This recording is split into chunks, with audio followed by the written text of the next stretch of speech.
随着科技进步，今学校嘛开始用各种数位化的方式来教册。教育部目前正在推动这个全国的学校设这个智慧实物的牌啊、解说牌啊，每一块牌啊拢有 QR code， 互学生用手机啊就会当了解各种实物的特性加相关的知识。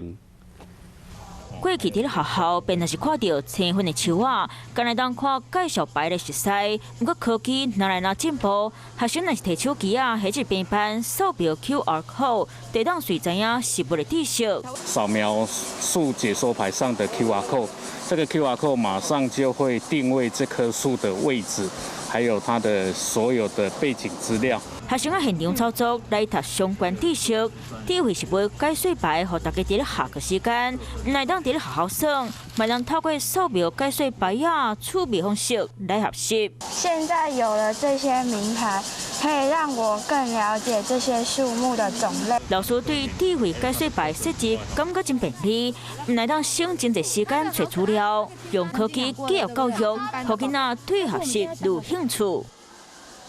Hello， 大家好，我是乃瑜，要教给大家2个任务。第一个，华视新闻的脸书专页，你按赞了吗？还有华视新闻的 YouTube 频道，赶紧订阅起来，还要记得按赞，开启小铃铛哦。